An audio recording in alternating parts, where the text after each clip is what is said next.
Hello everybody, welcome back to my channel. तो आज हम देखेंगे एक यूज़फुल टूल जो डेटा एनालिस्ट को अगर आ जाए तो उसका बहुत सारा काम आसान हो सकता है और बहुत सारा काम ऑटोमेट भी हो सकता है।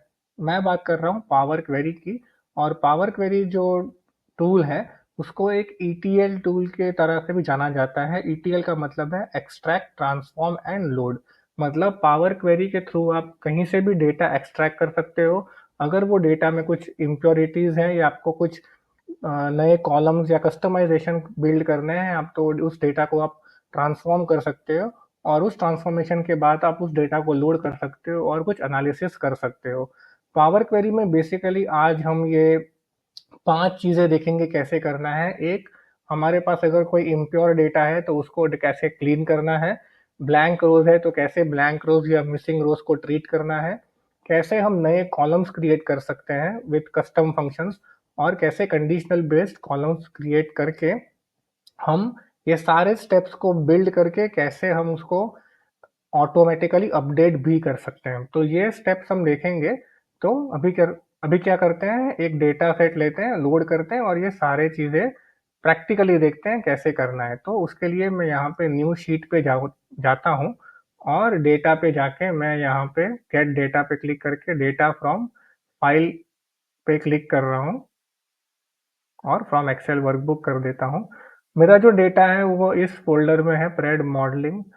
ऑल फाइल सिलेक्ट करता हूँ और ये एयरबीएनबी का डेटा है। अभी मैं यहाँ पे इंपोर्ट पे क्लिक कर रहा हूँ। तो अभी क्या होगा कि पावर क्वेरी का स्क्रीन ओपन होगा। यहाँ पे जस्ट ये प्रीव्यू दिखा रहा है हमको। कुछ एक रोज पहली जो टॉप 15 रोज या ऐसी है वही दिखा रहा है। और आप ये देख के आपको समझ में आ गया होगा कि ये डेटा जो है प्रॉपर फॉर्मेट में नहीं है। कुछ एक रोज यहाँ पे जस्ट हेडर है, फिर कोई वैल्यूज नहीं है रो में। तो डेटा में आपको देख के अंदाजा आ गया होगा कि कुछ इम्प्योरिटीज है इस डेटा फाइल में जिसको हमको ठीक करना पड़ेगा। तो यहाँ पे लोड का बटन हालांकि हाईलाइट किया हुआ है, बट हम डायरेक्टली डेटा को लोड नहीं करेंगे। हमको कुछ क्लीनिंग या कुछ ट्रांसफॉर्मेशन करना पड़ेगा। इसके लिए हम यहाँ पे पहले ट्रांसफॉर्म डेटा पे क्लिक करेंगे। तो जैसे ही मैं ट्रांसफॉर्म डेटा पे क्लिक करूंगा, यहाँ पे पावर क्वेरी का जो स्क्रीन है वो ओपन हो चुका है। अभी आप देख सकते हैं ये जो पहले 3 रोज हैं, जो कॉलम हेडर्स है, यहाँ पे जस्ट फर्स्ट रो में है, उसके बाद की 2 रोज ब्लैंक है। फिर से एक बार कॉलम हेडर्स की वैल्यू है, राइट। तो हम ये पहले 3 रोज को अगर निकाल भी दें उसकी कोई ज़रूरत नहीं है, राइट। तो हम उसको निकालने के लिए क्या करेंगे, यहाँ पे रिमूव रोज पे क्लिक करेंगे, रिमूव टॉप रोज। और टॉप की 3 रोज हमको नहीं चाहिए तो हमने वो निकाल दी है, राइट। तो आप देख सकते हैं टॉप की 3 रोज गायब हो गई हैं। अभी जो ये आईडी, रूम टाइप, अकोमोडेट्स, ये सब जो है वो एक्चुअली हमारे कॉलम हेडर्स हैं। तो अभी हम यहाँ पे use first row as headers पे क्लिक करेंगे। तो आप देख सकते हैं ये अभी हमारे कॉलम हेडर्स हमको मिल गए हैं। और जो बढ़िया बात अगर आपने यहाँ पे नोटिस की है कि सारे स्टेप्स हमने अभी तक जो भी ट्रांसफॉर्मेशन किया है यहाँ पे वो एक के बाद एक सीक्वेंस में कैप्चर हो चुके हैं, राइट। तो पहला स्टेप सोर्स था जहाँ जहाँ पे हमारा सिर्फ डेटा हमने देखा था, उसमें इम्प्योरिटीज थी।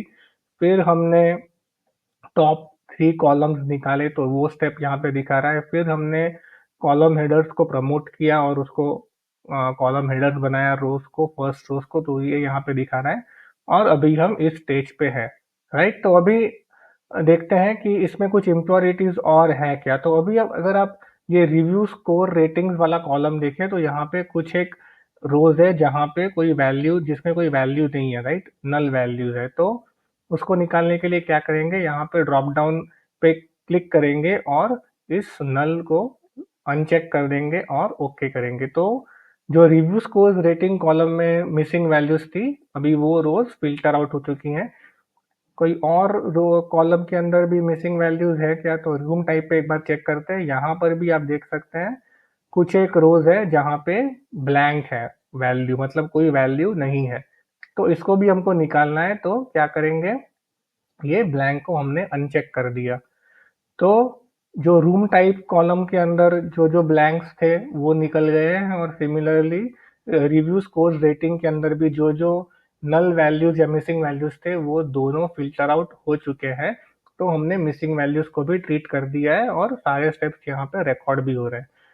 अभी क्या करते हैं, अभी कुछ कस्टम कॉलम्स क्रिएट करते हैं। ये एयरबीएनबी का डेटा है, तो बेसिकली आपका कोई अगर प्रॉपर्टी है उसको आप रेंट पे देते हैं यहाँ एयरबीएनबी के थ्रू, और आपको एक प्राइस एयरबीएनबी देता है। तो यहाँ पे जो प्राइस है आप देख सकते हैं वो लॉग प्राइस है, मतलब जो प्राइस है उसको कन्वर्ट किया है लॉग टू द बेस 10 में।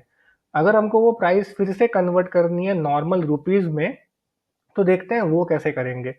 इसके लिए यहाँ पे हम ऐड कॉलम पे क्लिक करेंगे और यहाँ पे हम कस्टम कॉलम पे क्लिक करेंगे।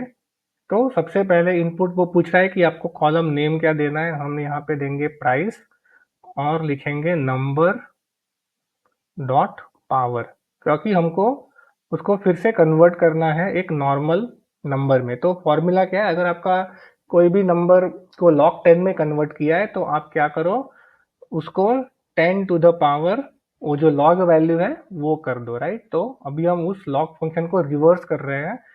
तो एक है हमारा पावर कितना है 10, और नंबर क्या यूज करना है जो लॉग प्राइस में जो नंबर है वो।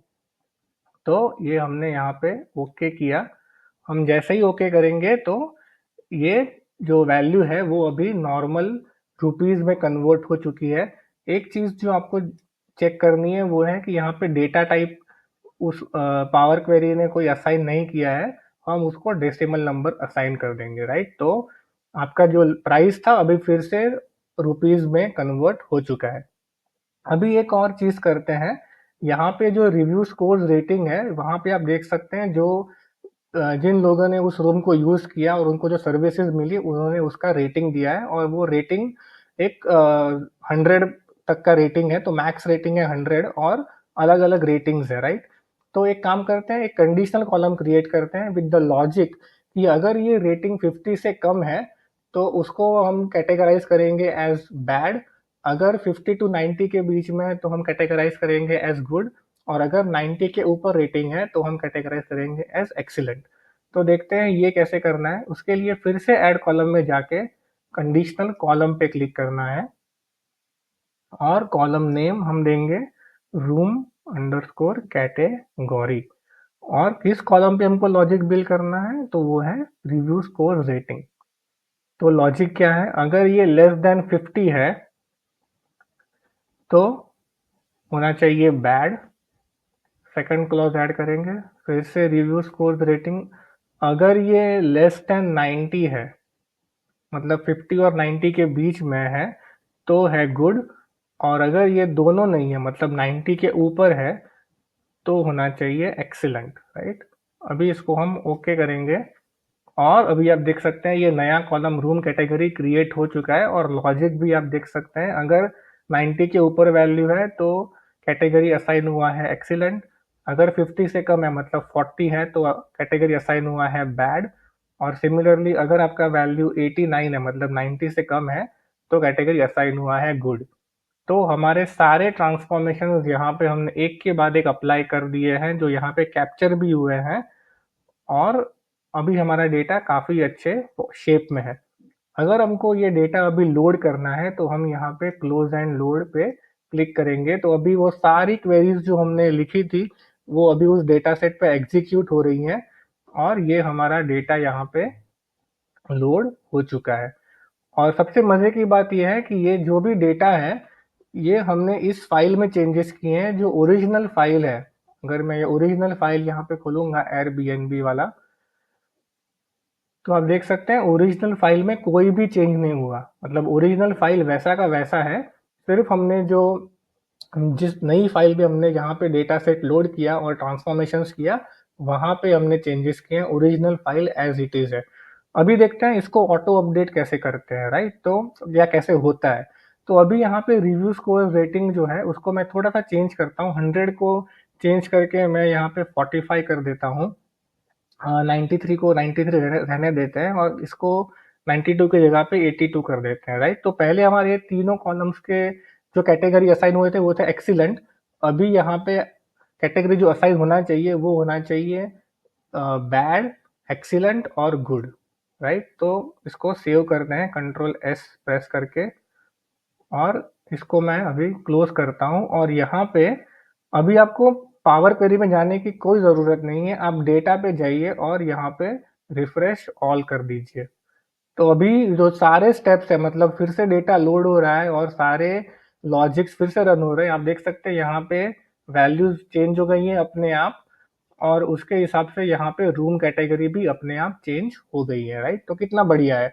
आपने एक बार जो आपको लॉजिक या जो आपको चेंजेस करने थे वो आपने कर दिए और उसके बाद जब आपका डेटा चेंज होगा तो ऑटोमेटिक आपको जो वैल्यूज़ चाहिए वो उस लॉजिक के हिसाब से अपने आप चेंज हो जाएँगी। तो आपको कितना टाइम आपका बच सकता है, राइट? तो ये हमने देखा हम कैसे ये 5 चीज़ें data cleanup removing blank rows, creating column with custom functions, creating conditioning column and how to auto update data and how to see the changes. ये हमने पाँचों चीज़ें देखी आज के इस वीडियो में। अगर आप अभी तक ये वीडियो देख रहे हैं तो वीडियो को लाइक करिए और अगर अभी तक आपने चैनल को सब्सक्राइब नहीं किया है तो सब्सक्राइब भी कर दीजिए। ये आपके लिए फ्री है बट इससे हमको बहुत फ़ायदा होता है। Thank you very much. Bye.